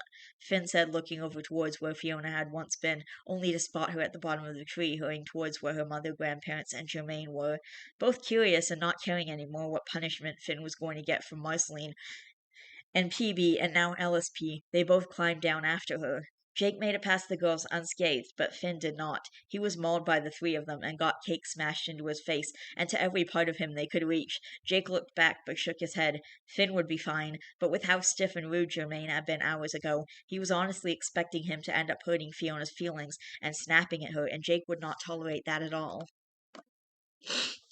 Fiona was thrilled. She had another brother. It didn't matter if this one was adopted or not, because he was Jake's brother, Jake's real brother. Running over, she jumped on him, hugging him tightly, much to his surprise. Hi! I didn't know I had another brother. This is awesome! I'm Fiona. What's your name? How old are you? Are you older or younger than Jake? You look older than him, are you? Where have you been all this time? She asked question after question, and Germaine didn't know what to do with the blonde ball of energy that was bouncing around him eagerly. Looking past her, he could see Jake floating nearby, his arms folded stiffly, and understood the gesture. This had to be his little sister, and already she thought of him as another brother. Smiling, he looked down at the blonde. My name's Germaine. I'm 28, so I'm older than Jake. I've been in Chicago with my own foster parents, but I decided that it was time to come find my brother, and I must say that I never expected to have another brother, or even a sister here for me either. Hearing this, Fiona beamed. Fiona, I swear you've gotten taller, or maybe this old man is shrinking. Come give your granddaddy some love, girl, Otis said, reaching for the blonde who hugged him tightly. I missed you, Grandpa. Good, someone better. How's that boy of yours? He asked as Fiona sat at the table with a smile. He's doing good. The cancer's gone, all gone, she said, beaming at her grandparents. Well, thank Glob for that, darling, Miriam said with a smile, taking the blonde's hand. Who? Germaine asked quietly, looking for Ellen to help. looking to Ellen for help. Her boyfriend, Marshall. Ah, now he turned away from the scene before him and walked over to his brother and Finn, who was covered, which was a definite understatement, in cake and frosting. So, Jake said loud enough for his brother to hear. Germaine, however, was quick to speak. You have an amazing family who loves you beyond any expectation that I ever had. So, on that note, I would like to apologize to both of you. Finn for being so rude earlier, and to you, Jake, for trying to convince you to leave here, he said softly. I never expected the warmth and the love and their adoration of you and their acceptance of me. The way your mother makes me feel, it's like I belong here, and I know for a fact that you do. Jake listened as his brother spoke with shocking honesty and heartfelt emotion. I feel like I learned something by coming here today. You did. You learned that when you finally get white boys out of a tree, they get mauled by girls with cake, Finn said flatly, making the two brothers before him laugh. It's all right, bro. What's a little cake on your birthday? Germaine asked with a laugh while Jake grinned at him. Finn just shook his head, deciding to let the pass go as he too grinned. Good point, but I feel I must retaliate in some way, Finn said simply, looking over to the trio of girls who had stolen Fiona from her grandparents. Yeah, you could, but Fiona would kill you if you got her, dude, Jake said with a shake of his head. Yeah, she would. Point proven. I'm gonna go shower, Finn said, trudging into the house. So, what made you come find me? Jake asked, leaning against the tree in the yard. Well, for the longest time, I figured you'd be mad at me for us getting split up. Then, after I got adopted, I would always ask about you, and my mother told you that you forgot about me, so I stopped asking. But I never stopped thinking, you know? So, I was thinking about it for the longest time and decided that I'd try to find you, and I did. So then I decided that when I had the time, I would come see you, maybe try to convince you that being with me was better than any adopted family. But I was so wrong. But look at you. You have a family that loves you, parents who are amazing, grandparents, siblings, and everyone is just so accepting. You're even going to be a dad. I still haven't met your fiance. I didn't think it was proper to. Hearing this, Jake grinned. Well, let's go. There are a lot of people I've wanted to introduce you two for the longest time, he said, grabbing his arm much like his mother had done earlier, and led him towards more friends and family. Okay, that was a really long chapter, but a really good one. I know that earlier on, like a while back, I read the chapter about how his, like maybe a couple weeks ago, because I've been uploading every day, but when we were doing all the flashbacks and stuff into his life, I heard about how he had an older brother, and I was like, I wonder if he'll ever pop up or, come back or whatever, because we never saw him, but I did hear that he existed. We did hear that he existed, so I was wondering if he would ever pop up, and he did, and, after a while, I just kind of forgot that he had another brother, but his brother finally showed up, and that was really cool. I'm really glad that we did that, and I might read another chapter depending how long it is. And also my mom has a meeting, so I'm probably going to be doing some recording while she's in her room, but I haven't decided if I'm going to be recording a guardian angel or if I'm going to be recording something else. And I would like to upload tonight. Anyway, love you guys, and I'll be back in a second with another chapter. I'm going to read one more chapter because it looks kind of short, in comparison to the other chapters that we've read in the previous chapter and stuff like that. I think it's only like 15 or 20 minutes maybe to read it. So, and also because we're on chapter 40 right now. This is like the chapter I'm about to read is chapter 40. So it feels like I made it to like another landmark, which is really cool. So I'm going to read it. I'll just unplug that. Okay. Chapter 40 Survival is the name of the game. It's a morbid humor. You open up a wallet, a moth flies out, and it means you're broke. The messed up thing was that Ash was sure if he put a moth in his wallet, it would just die there. You see, the secret humor in this morbid little thought of his was that the moth planned to go into the wallet for food. Money is made of cotton and linen, the same as the clothes the moth eats, but it starves, and by some miracle, that wallet opens again, just when it's about to give up hope, and it takes that desperate flight of freedom worse off than when it began, but free nonetheless. In his instance, the wallet would close. The moth would never again see the light of day. He had no hope that there would be $1 or $2 in his wallet because he knew better than to keep it there. Just because he hid his money still didn't mean he wasn't broke, because he sure as hell was. Nobody would be caught dead wading through people's trash for recyclables if they weren't broke. The only thing he had of value was his drum set, which was at Marshall's for safekeeping. It sucked that he couldn't enjoy the simplest pleasures in life because of his family. He didn't trust his sister as far as he could throw her. Regardless of that, they had a routine system. He collected recyclables, metals, papers, cans, and anything worth its weight and brought it and exchanged it for the few dollars it was worth, while Ashley would steal things and sell them. Honestly, he wondered how she did it. How they did it every month, just enough to make rent and enough for food, although the food money never lasted long. It would always get taken by Benson, his mother's crap excuse for a boyfriend. And of course, when I hear the name Benson, I'm just going to cut in here for a second. But when I heard the name Benson, I immediately thought of Benson from the regular show. She was a small, meek little woman, his mom, and she always had horrible taste in men, and for some reason, she always attracted the abusive types too. Maybe they could just sense it in her. It was like a flashing neon sign was on her head and it screamed, "Doormat here, first beating's free, the rest come at the cost of my children's sanity." Either way, she had a little gig waiting tables, and all of her money was used for his drinking habit. The guy was perpetually smashed, and that only made things worse. His mother would be his punching bag on a nightly basis. At first, he tried to stop it, but of all people she got mad at, it was him. Like, seriously, no thanks for trying to help me, thanks for making him stop hitting me. No, just what is wrong with you? Why did you hurt him? She wouldn't let him stop it, so as horrible as it sounds, he ignored it. It's not like he had a choice. Now it was just to the point where the teen really didn't feel comfortable sleeping in his room without the baseball bat perched near the bed, because on more than one occasion, the man had busted his door off the hinges, looking either for his mother or a fight. And with Ash, he'd always found a fight, or at least a reason to try and beat him to a pulp. He always knew it would pay to be as quick as he was. That and his window was right near his bed. There was a reason he never kept a screen in it. The thing about being a drummer was that your arms got one hell of a workout, and going to the gym with Mo the several times he had been asked. He learned that he had one hell of a punch when he cared to try, and he didn't care to try, which was the problem. FP had no qualms about tackling someone to the ground and beating them black and blue the moment they pissed him off. It was just something Ash couldn't bring himself to do. Marshall could rationalize beating the hell out of someone if they hurt somebody he loved, or even just hurting another person in general. The black-haired teen would knock their teeth right down their throat, especially if the other person, the one getting hurt, couldn't defend themselves. And Moko was very much the same. Ash just couldn't do it, and he didn't know why. He had always been a bit too peaceful, and maybe that was the problem. Their home was small and run down, dilapidated and falling apart. It was why the rent was so cheap. It was in desperate need of a fix-up and on a crappy side of town.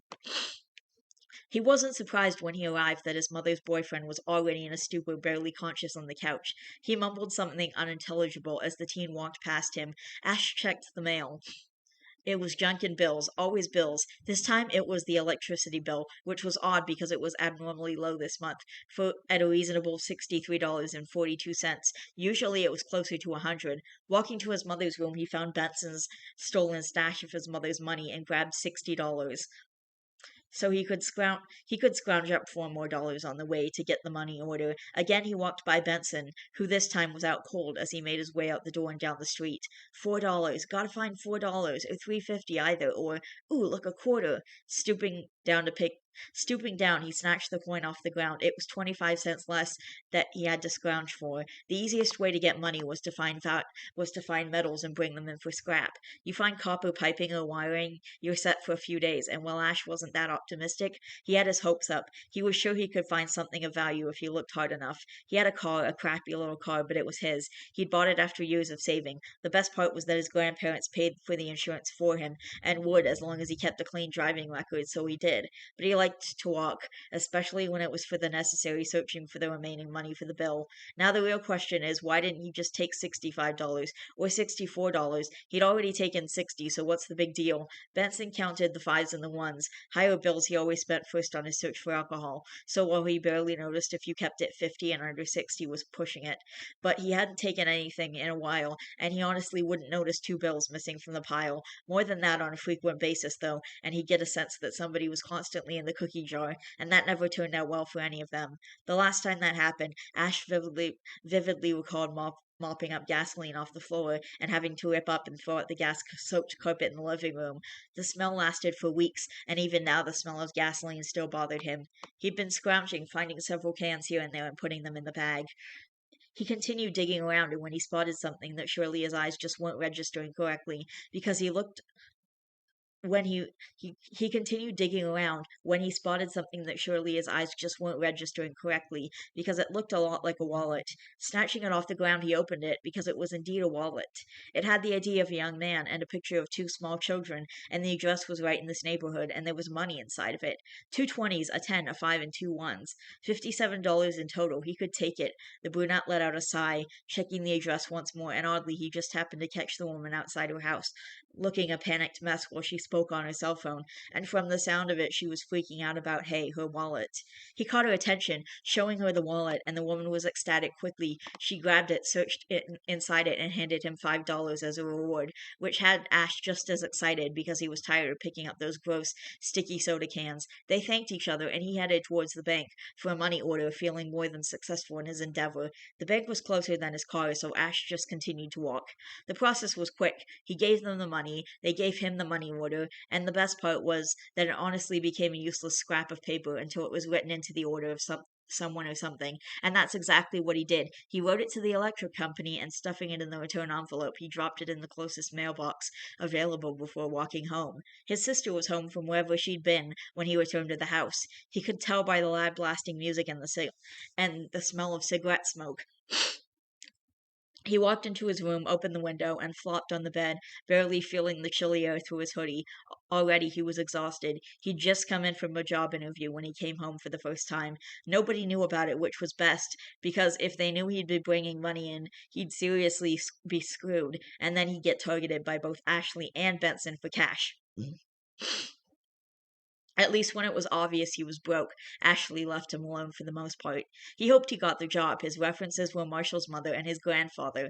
He knew Marshall's mom would put in a good word for him. She did for all the guys. Closing his eyes, he allowed his mind to rest easy for just this moment. Just a moment so he could let himself be.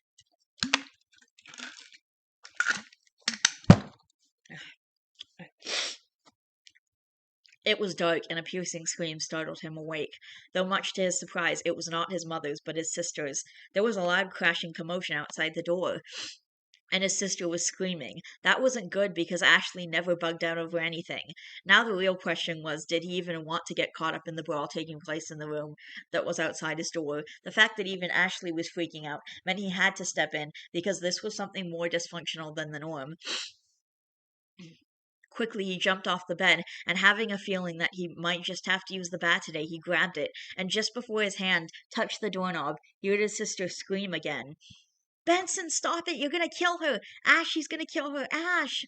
This could not be good. Ripping open the door, he found his sister sitting on the ground with a bleeding split lip, holding her awkwardly bent arm close to her body, and heading past Ashley in the direction she was staring. He found Benson on top of his mother, squeezing her neck as her face began turning blue, her legs kicking frantically as she clawed at his hands. It was instantaneous. He didn't even think about the ramifications of what he was about to do, because the thought to do it never crossed his mind. His body just moved, and just like that, everything was over after a loud smack.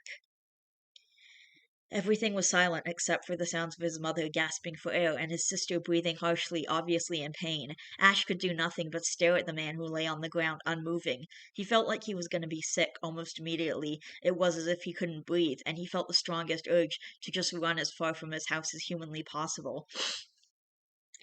He couldn't be here. Not he couldn't be here, not after this. He dropped the baseball bat, and the moment the wood clattered onto the floor, it was like hearing the shot of a starting gun, and before either his mother or sister could say or do anything, he ran from the house and into the night. Marshall had been bored all day. FP was pulling a double. Moko was abducted by his aunts and taken on a vacation. Ember had gotten a job offer as a model and was interviewing with them as he currently sat bored. And even Fiona had gotten a job. She now worked at the Forest Center with a friend of Finn's, Lisa something or another. The only person left to bother was Ash, and his phone had been shut off due to lack of payment. And not feeling like dealing with Ashley, Marshall just decided to stay at his house and be bored, just trying not to let things remind him of Fiona. The fact that he was watching a scary movie didn't help much, because that was their thing. Now Marshall sighed. This sucked. It had been more than 2 very long weeks. The good news was that the good news, though, was that they had a concert this upcoming Friday, so Marshall would see her in 4 more days. He watched as the killer in the movie began kicking at the door, and when it suddenly flew open, his door did too, which made him jump, spinning around to see what the hell had entered his home. Spotting what it was, Marshall felt his blood boil when he heard her familiar voice. God damn it, I can't do anything right-handed, the bleached blonde said with a growl, her left arm in a cast. Ashley, get the hell out of my house! Marshall snarled, practically jumping over the back of his couch. Shut up, Marshall, where's Ash? How the hell would I know? I haven't heard from anyone all day. That's bullshit. I know he's here somewhere. Ash! He's not here. What happened to your arm? He asked, noticing both the cast and the plastic hospital bracelet. Broke it, she said simply, not moving from the hallway. Do you swear he's not here? She asked, looking at him seriously. What happened? He asked. Mom's new guy Benson, flipping off the wall this one. He tried to kill my mom. He went at her with a knife, but I got it away from him and he broke my arm. So not gonna lie, that hurt like hell, and I screamed like a girl for Ash to come do something, because it was just a natural reaction, and he just comes out of his room and belts the guy upside the head with his baseball bat. So one of the neighbors called the cops. Mom got a restraining order on Benson, and after she explained that he acted in her self-defense, they're not gonna charge him with anything, but we can't find him. Like, he panicked and ran like he was going to be put to death or something. Marshall couldn't believe it. He didn't believe it. What in the world would make you think you weren't lying to me? He asked her, simply watching as she scowled. What the hell would I gain from lying to you about Ash? I don't know. You really have a thing for stealing my stuff.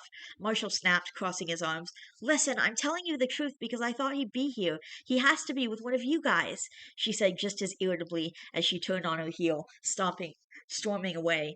Checking the hiding place for his key and finding it was still there, Marshall grabbed it and tossed it on the table near the door before shutting it and locking it. Walking over, he grabbed his laptop, a lovely investment from the mo- from the remaining money from the random but welcome donation of $20,000 they had gotten just before prom, and powered it on, making his way to the prepaid phone site he knew Ash used, and after putting all his information in, it took 2 guesses to figure out his PIN number was his birthday. Marshall called his mom because he didn't have a card to pay the bill. Hey, sweetie, what's up? Can I borrow your card? Hi, sweetie, what's up? Can I borrow your card? I have to spend roughly $53 with tax included. Sure, as long as it's just $53, Marshall. Don't go crazy with it. I know, Ma. I'll give you the money next time you come over. It's not a problem, Marshall. Let me just pull it out, she said soon, giving him all the card's details. As Marshall typed it in, he watched as the little icon turned from deactivated to activated. Thanks, Ma. I'm all set. You're welcome. Want me to come by with dinner tonight? That's really tempting. How about tomorrow? Marshall asked, having a feeling that his evening was just might get a little bit more hectic than usual. All right, I'll see you tomorrow. Is Chinese food good? Pfft, it's always good, Marshall said with a grin, and after saying their goodbyes, he hung up the phone and dialed Ash's. Ash checked his phone. It was 9:34 p.m. He had made it to Mo's old place in just over an hour and a half. Oddly, it was the only place he could think to go. He didn't want to get Marshall in trouble. Moko actually lived at least 4 more miles from where he was now, and already he was on the polar opposite side of town. Finding the basement window to be unlocked, Ash crawled through it, landing on the ground. He dusted the dirt from his jeans and wondered just what he was going to do now. Surely his mom was going to press charges against him. If he knew Benson would. He knew Benson would, but so what would that count as? Attempted murder? Assault with a deadly weapon? There was no way it was self-defense, right? But was Benson even alive? What if he killed him? With a groan, the brunette ran his hands through his hair as he paced back and forth. That this was it. He'd led a normal existence, and now he ruined it by becoming a murderer on the run. Ugh, I wanted to beat Billy's record. Now I'm gonna be some dude's prison girlfriend. With a defeated sigh, he sat down heavily on the basement steps, the exact moment that his phone began ringing, the song that signaled Marshall's calling, which, as odd as it sounds, wasn't unusual. Every now and then, when one of the guys really needed to get a hold of him for something important, they pitched in for his phone bill. He quickly answered the phone and began spilling his guts. Marsh, I'm screwed, like seriously screwed. I'm gonna go to jail, man. I'm not cut out for jail. jail. I don't even like fighting, and they're gonna eat me alive in there, Ash said, panicking, feeling like he was about to start bawling. So Ashley wasn't bullshitting me, was she? Something really went down tonight, huh? Marshall asked seriously. Tell me what happened. Where are you? I'm at Mo's old place. The basement window was open, and Marsh dude, he was gonna kill my mom. He was choking the hell out of her, and her face was blue. And I think he broke Ashley's arm, and I don't even remember doing it, man. It was just one hit and he dropped. So you didn't use the baseball bat? Marshall asked, thinking that maybe Ashley had lied to him about that part. No, I did, Marshall. That's the problem. What if I killed him? That's attempted murder right there, man. I'm screwed, Marshall. Totally flippin' screwed. But I couldn't. I knew. I knew me and my mom don't see eye to eye at all, like ever, but that doesn't mean I want her to get hurt, that I want that bastard to kill her or to even lay his damn hands on her. I blanked, man. I remember opening my door, seeing Ashley on the ground, and him on top of my mom, and it's like I blinked and he was just on the ground. My mom was breathing again, and everything was just freakishly quiet. I don't know what to do, man. I think I'm gonna be sick, Ash said, even sounding it as he said it. Well, I'm right down the street, so I'll be there in a second. We'll figure this out, okay? Just stay there. Okay, I can do that. Okay, we'll figure this out and you'll be all good. Which window is it? Marshall asked. I'll just let you in through the back.